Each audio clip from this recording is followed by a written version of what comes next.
आपने कहा कि जो लोग के स्किल सेट ये थे, जो के शेप एक रिकवरी पैटर्न की बात हो रही थी, वो रिकवरी पैटर्न आप देख रहे हैं मतलब इस राज्य में भी? क्योंकि सबसे ज्यादा मजदूर यहीं से पलायन की घटनाएं हुई थी, यहीं से सबसे ज्यादा लोगों ने रोजगार खोया था, यहीं पर वापस लौटे थे, यहीं पर उनको स्थापित करने की बात कही गई थी। और आपको तो पता ही है महाराष्ट्र में क्या होता है आपके मजदूरों के साथ, किस तरीके से होता ये है कि एक बड़ी कंपनी है फर्नीचर की, वो बनाती महाराष्ट्र में है, नाम लेना ठीक नहीं रहेगा। हाँ, नाम मत लीजिए। और बेचती है बिहार में, थर्ड लार्जेस्ट सेल जो है उसका बिहार के अंदर। और वो तो कभी नहीं मानेंगे लेकिन और बिहारी वहां काम करते हैं तो पीटे जाते हैं कि बिहारी है।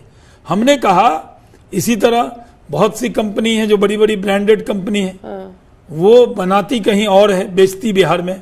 तो हमने इसलिए नारा दिया कि बेचिए नहीं, बनाइए भी बिहार में। अगर बिहार में आएंगे तो पूरा नेपाल का इलाका, पूरा बांग्लादेश का इलाका, नॉर्थ बंगाल का इलाका, ईस्टर्न यूपी का इलाका, ये बिहार में करीब 55 करोड़ की आबादी को आप वहां से कैटर कर सकते हैं। तो हमने सबसे कहा है, हम परचेज पॉलिसी भी बनाने पे विचार कर रहे हैं कि जो बिहार में, जैसे आपके यहाँ टाइल लगी हुई है, ये मोरवी से आती है, पहले चाइना से मोरवी आती थी, नरेंद्र मोदी जी ने मोरवी में बहुत अच्छा काम किया। अब तो ये मोरवी से जाती है वहां बिहार के अंदर, 7 दिन लग जाते हैं। तो हमने कहा कि भाई यहीं बनाइए, डबल कीमत हो जाती है।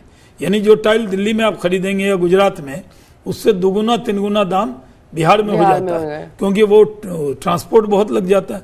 ईज एंड डूइंग बिजनेस में हमारी रैंकिंग बहुत नीचे थी, मैंने पहले आपके सामने नहीं, मैंने आपसे पूछा कि और कौन प्रोज एंड कॉन्स अगर गिनाएं तो और कौन से कॉन्स हैं ईज और डूइंग बिजनेस के अलावा? उसके अलावा देखिए, ईज एंड डूइंग बिजनेस को करना है, सिंगल विंडो सिस्टम को आगे बढ़ाना है। बिहार के लोग, आप जानते हैं नालंदा बिहार में है, विक्रमशिला भी बिहार में, ऑक्सफोर्ड कैम्ब्रिज से पहले हम पढ़ाते थे दुनिया को।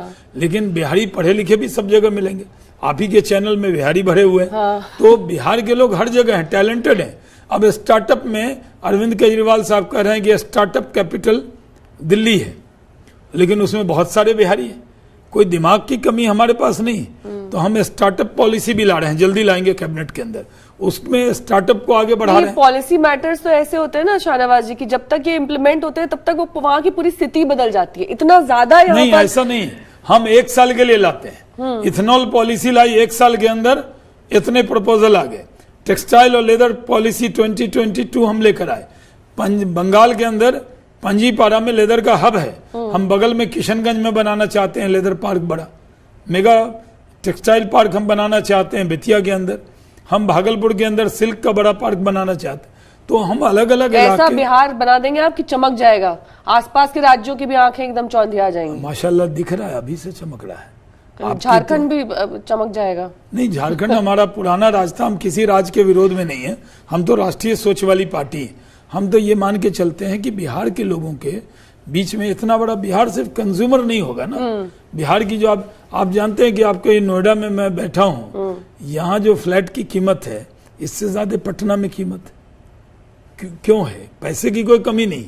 17 इथेनॉल प्लांट आए, उसमें कम से कम 12-13 बिहारी हैं। बिहारियों के पास लोग क्या समझते हैं, जो फिल्म में देख लेते हैं, पैसे की कमी नहीं, फिर किस चीज की कमी है? सोच की कमी है, एजुकेशन की कमी है, अपॉर्चुनिटी की कमी है। एजुकेशन की भी नहीं। आपको पता है कि बिहारी यूपीएससी में भी आगे रहते हैं, वो बात सही है, IIT IIM में भी लेकिन आगे स्कूल कॉलेज इंफ्रास्ट्रक्चर अगर बात करें उसमें कमी है, मानेंगे आप? देखिए, काफी सारे ऐसे बच्चे हैं जो यहाँ दिल्ली यूनिवर्सिटी में पढ़ने आते हैं। हाँ, ये बात आपको भी पता होगी। ये सही है, और ये मेरी आंखों देखी है, इसलिए मैं आपसे कह रही हूँ। आपके साथ पढ़े होंगे लोग यहाँ, तो आप जानती हैं कि बिहार के लोगों का हक इस मुल्क पे भी है। अब ये नहीं हो सकता कि कोई अच्छा कॉलेज हो अगर चेन्नई में, तो हम वहां भी पढ़ेंगे जाकर, क्योंकि हम अपने देश में, हमारे यहाँ 370 नहीं, तो सेल्फ सफिशिएंट क्यों नहीं हो जाता है बिहार? इसी के लिए तो कोशिश कर रहे हैं, इसी के लिए कोशिश कर रहे हैं कि बिहार को आत्मनिर्भर बिहार बनाएंगे, बिहार में रोजगार के साधन उपलब्ध कराएंगे, बिहार की तरक्की के रास्ते पे ले जाएंगे। और मेरी पार्टी ने जो मौका दिया, आपके लिए सबसे बड़ा चैलेंज क्या था जब आपने कार्यभार संभाला? सिंपल सा सवाल, सबसे बड़ा चैलेंज आपको लगा अरे बाप रे ये तो बहुत बड़ा। दिल्ली में आप जानते हैं कि मैं बहुत साल से प्रवक्ता हूँ, तो मेरे बहुत से पत्रकार मित्र हैं। तो जब मुझे उद्योग विभाग की जिम्मेदारी मिली तो उन्होंने कहा कौन से उद्योग, जब उद्योग है ही नहीं तो मंत्री उद्योग किस काम का है। मैं आपसे वही सवाल पूछना चाहती थी लेकिन मैं उसको फ्रेम नहीं कर पाई ठीक तरीके से, तो मैंने आपसे यही पूछा कि सबसे बड़ा चैलेंज आपके लिए क्या था, क्योंकि वहां पर तो कुछ था ही नहीं, तो आप कहां से शुरुआत करेंगे? नहीं, आप जीरो से शुरुआत कर रहे हैं, आप नेगेटिव से कर रहे हैं? नहीं, हम स्क्रैच करके शुरू कर रहे हैं।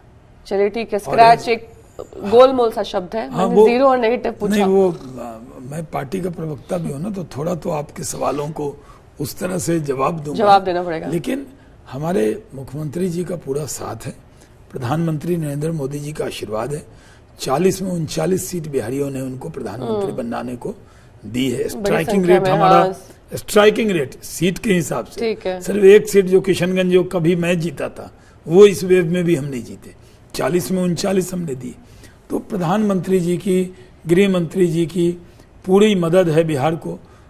खास तौर पे मुख्यमंत्री जी इतने एक्सपीरियंस हैं, सेंट्रल में मिनिस्टर रहे हैं, स्टेट में वो काम कर रहे हैं, और ये सही है। उन्होंने खुद ही कहा है, आपके पास तो वो बयान भी है, उन्होंने कहा कि पहले जितना चाहते थे उतना नहीं हुआ, अब हो रहा है, और उन्होंने पूरा क्रेडिट हमें दिया है। जब आप क्रेडिट दे देते हैं तो जिम्मेदारी और बढ़ जाती है। और आखिर मेरे नेता नरेंद्र मोदी जी ने कुछ सोचा होगा तभी तो मुझे बिहार भेजा होगा।